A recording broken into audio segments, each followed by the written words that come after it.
Hola chicos, nuevamente nos estamos reencontrando para realizar nuestra clase de aptitud verbal.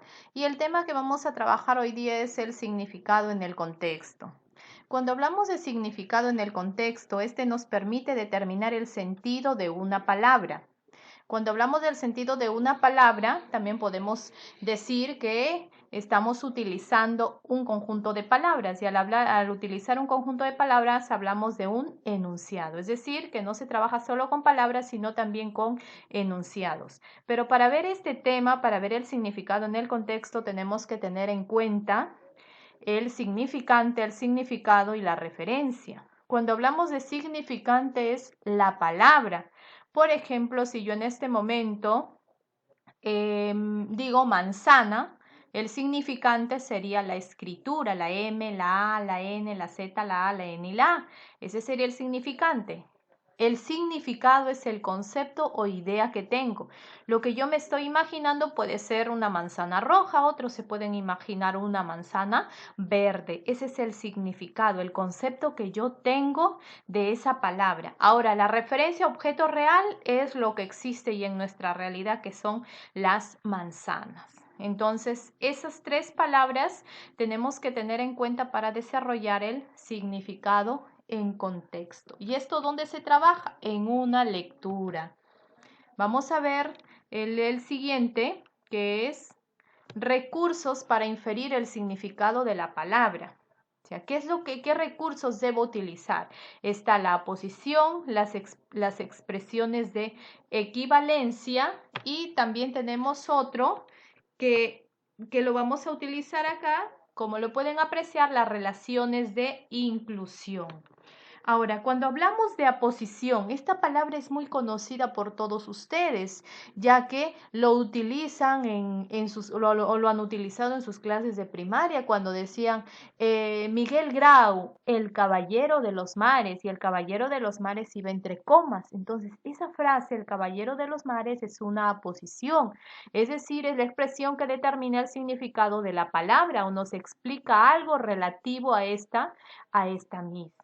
Acá tenemos un ejemplo, la fábula, texto literario breve, presenta animales con atributos humanos como personajes principales. ¿Cuál sería la posición? Texto literario breve. Me está agregando, me está explicando acerca de la fábula. El siguiente recurso es las expresiones de equivalencia.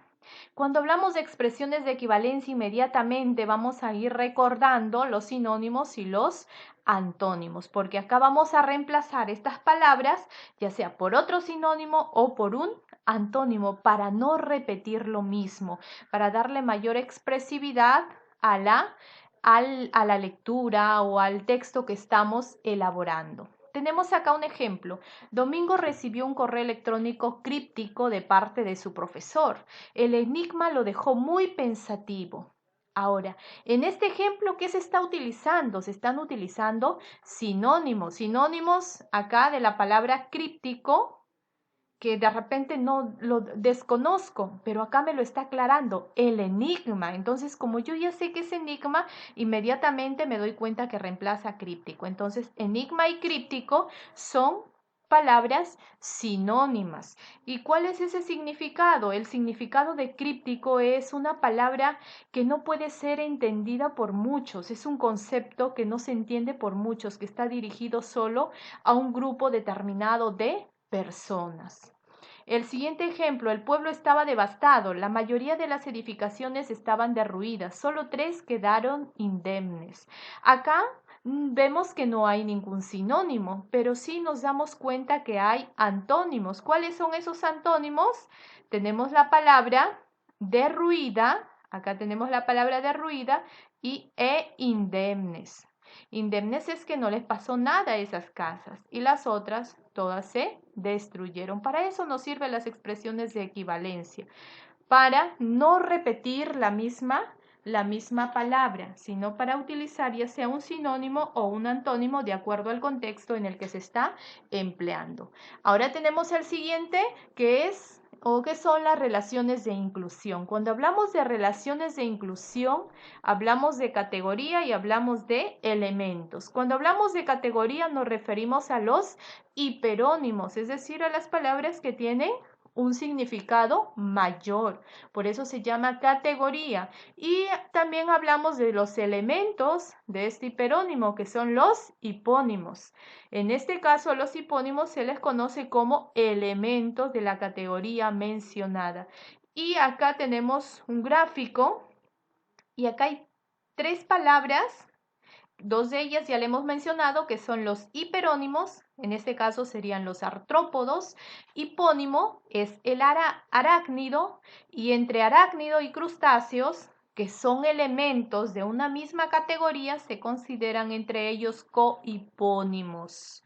Tienen características semejantes, y más que semejantes es que pertenecen a la misma categoría de artrópodos. Entonces recuerden que hiperónimo es de mayor amplitud de significado e hipónimo es un elemento del hiperónimo de menor amplitud en su significado. Y los cohipónimos son aquellos elementos que están dentro de los hiperónimos. Luego de haber hablado de los hipónimos e hiperónimos, vamos a ver cómo trabajamos esto dentro de un texto. Cuando leemos un texto estamos haciendo un análisis del mismo. A este análisis se le llama análisis contextual.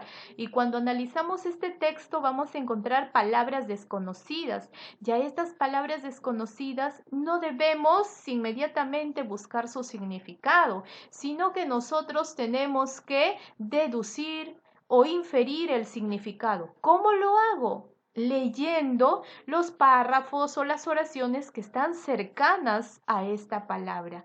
¿Por qué? Porque allí puede haber, en esas oraciones puede estar la explicación del significado, puede haber una posición y en esa posición me lo está explicando, como ya lo vimos anteriormente. Entonces recuerden, al leer un texto debemos subrayar la palabra desconocida, pero no inmediatamente buscar su significado, sino que tenemos que inferir o deducir de acuerdo al contexto lingüístico en el que se está empleando la misma. Ahora, ¿qué pasos debo seguir para determinar el significado en el contexto? Vamos a utilizar acá 5 pasos. Recuerden que esto es según el texto de Lexicon. Estamos trabajando con este editorial.